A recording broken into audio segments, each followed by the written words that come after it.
Do you have an Amazon Alexa enabled device? You can now listen to my podcast on that device.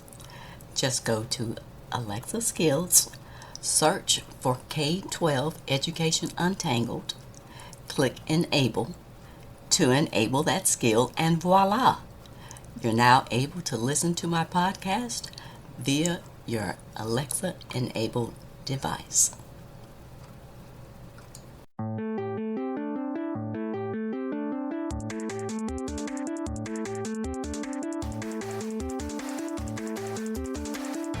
Welcome to another episode of K-12 Education Untangled. My name is Dr. Kim Fields, former corporate manager turned educational researcher and advocate, and I'm the host of this podcast.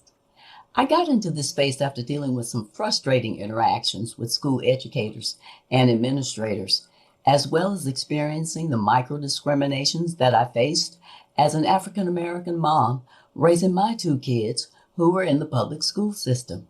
I really wanted to understand how teachers were trained and what the research provided about the challenges of the public education system. Once I gained the information and the insights that I needed, I was then equipped to be able to successfully support my children in their educational progress. If you're looking to find out more about current information and issues in education that could affect you or your children, then you're in the right place. Thanks for tuning in today. I know that staying informed about K-12 education trends and topics is important to you, so keep listening. On today's episode, I'll be discussing the pros and cons of K-12 public school class size. The popular consensus seems to be that smaller class size is better. Parents, teachers, and administrators, as well as teacher unions, support the idea of smaller classes. However, empirical evidence and research on class size are decidedly mixed. Those against smaller class size indicate that actually increasing class size would be more cost effective and would allow schools to attract more qualified teachers by offering higher salaries. Where do you stand on this issue? I delve into the studies and the discussions to uncover the essence of class size on this episode. Let's get started. A new research report from the Brookings Institution's Brown Center on Education Policy indicated that only a very large reduction in class size, on the order of 7 to 10 students per class, are likely to lead to significant long-term effects on student achievement. In 2011, 24 states had either mandated class size reductions or offered incentives for schools to shrink classes, although many of those incentives may not be worth the cost because the average class size reductions weren't large enough to make much difference in student achievement. Other improvement efforts, such as cross-age tutoring or computer-aided instruction, may yield more bang for the buck. One of the primary reasons behind raising class sizes is constrained budget conditions. Research just hasn't indicated all the benefits about class size reductions. One of the challenges for elected officials and educators is that there's no research in the United States that directly compares class size reductions to alternative investments. In other words, there's no direct comparison of the benefits of $20 billion worth of spending on keeping class sizes small versus $20 billion of spending on paying teachers more. It seems to involve a lot more guesswork than science. A key area where the research does show small classes are likely to make an impact is with disadvantaged students in early grades. Elected officials tend to make these class size decisions with imperfect information. These are huge decisions. By some estimations, a 1 student increase in the pupil to teacher ratio would save the U.S. schools $12 billion per year. And would decrease the teaching workforce by 7%. If large numbers of teachers were laid off without any regard to their effectiveness, then it could have a negative impact on student achievement. Interestingly, student achievement actually increased when class sizes were larger in the United States prior to World War II. But keep in mind, the relevance of that research is limited because of the way schools are organized now, the nature of the teaching profession, and other factors that have changed quite a bit since then. According to a British study by the University of London Institute of Education in 2008, students tend to be off task more often when they're in larger classes. Studies on class size have long suggested that elementary school students tend to learn more in classes of 20 students or fewer. In this British study, the researcher found that both elementary and secondary students benefit from small classes, and that the benefits at the secondary level are particularly strong for the lowest achieving students. The study also found that low attaining students were nearly twice as likely to be disengaged in classes of 30 students as they were in classes of 15 students. This does not mean, however, that teachers are capitalizing on the smaller settings to engage more students in collaborative projects. It's also worth noting that larger class sizes in the 33 to 34 student range are very common in countries such as China and South Korea.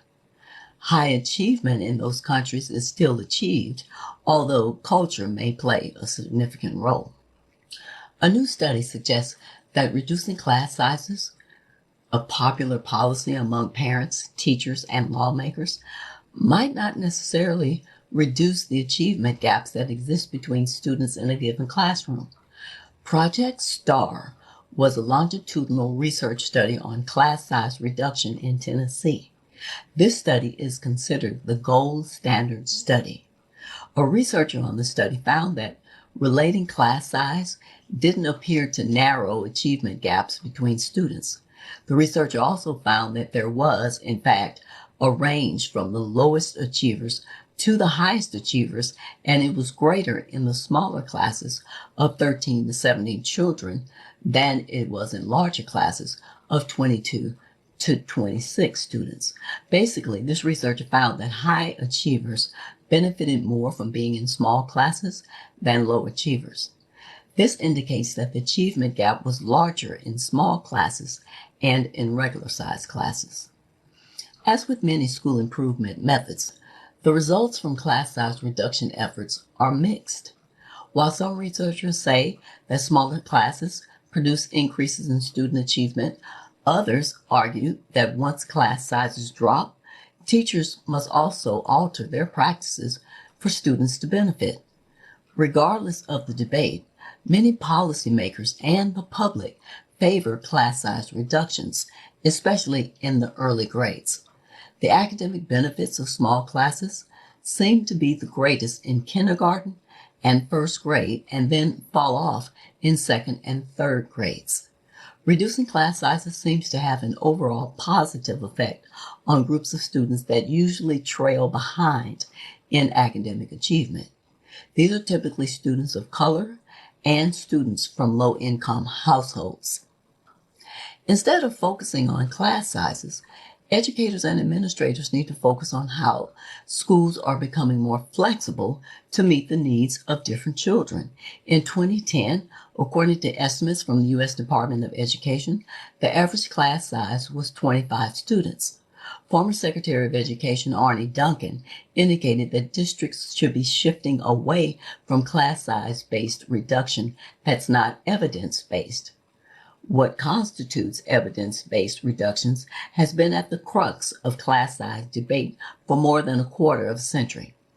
Proponents of reducing class size argue that it's the simplest, most direct way to improve student achievement, while opponents argue that the small, generalized reductions that result from most state policies don't provide enough improvement to justify their cost.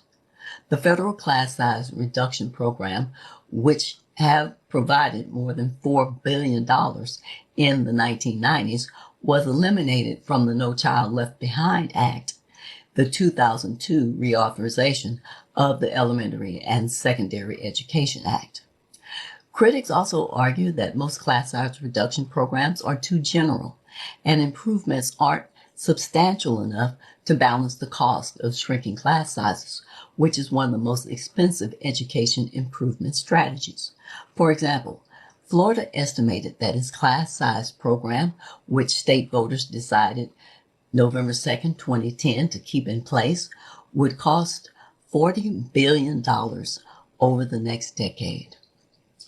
Certain regulations hold that preschool class sizes at or below 20 and that require one teacher for every 10 children are largely adequate for most children, according to a recent report that analyzed nearly 60 years worth of early childhood research. Only child-to-teacher ratios of 7.5 to 1 or lower, or class sizes of 15 children or fewer, were linked to benefits for children. And even those benefits, while statistically significant, were not large. Small classes seem to have a positive effect on social emotional outcomes, but the study didn't see any impact from low child-teacher ratios. These findings may not apply to children who have high needs, which was another area of the study that was of no focus. There are several states that have a class size reduction policy, including California, Nevada, Montana, Washington, Texas, Louisiana, Florida, Georgia, Virginia, Ohio, and Tennessee. By way of example, let's focus on 3 of those states: Washington, Florida, and California. By a very close margin, Washington voters in 2014 approved a ballot initiative to reduce class sizes and hire more teachers and other school personnel. The initiative required the hiring of more teachers across grade levels in order to reduce class sizes. It also required schools to hire more librarians, counselors, school nurses, paraprofessionals, and facilities and maintenance staff. The new average size caps for all classes and for students with more than 50% in poverty were grades K through 3, 17 students to 15 students, which was down from about 25 students. Grade 4, 23 to 22 students, down from about 27. And for grades 5 through 12, 25 to 23 students, down from as high as 28. It's important to note that these numbers are not strict per classroom numbers, but an average across all classrooms, which means some classes still could be quite a bit bigger. The initiative's price tag was about $2 billion. The initiative also didn't specifically outline how the districts were to apply the funds to reducing class sizes. In fact, the initiative stated that districts with capital facility needs that prevented them from reducing actual class sizes to funded levels may use class size funds for school personnel who provided direct services to students. Florida schools and districts faced hard and fast mandates for achieving low class sizes that were mandated through a 2002 constitutional amendment. Those penalties range from a few $1,000s in some schools and districts to $16.6 million in the Palm Beach County system.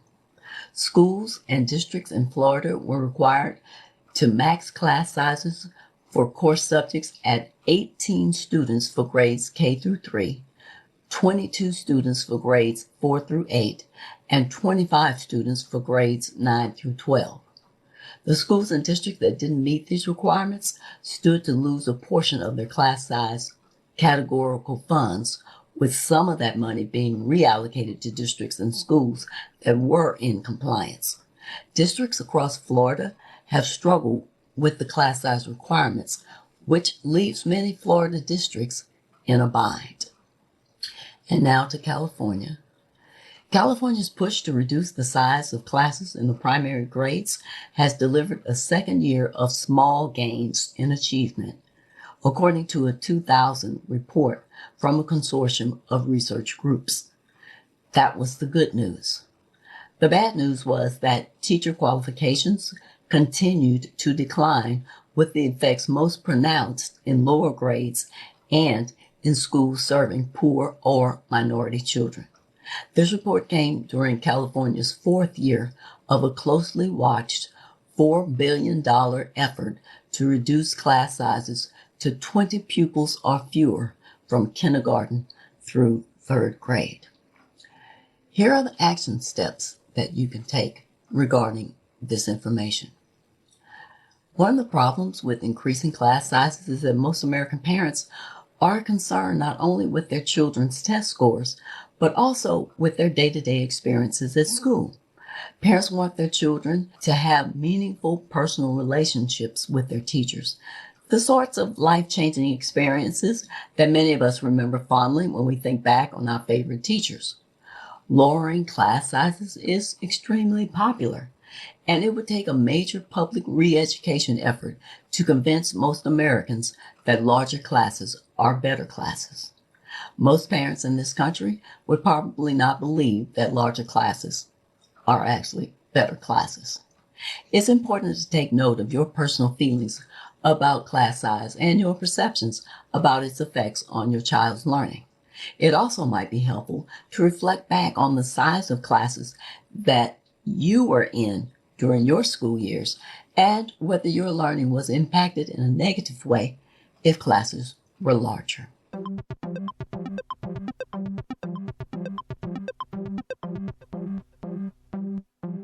Here are this episode's takeaways.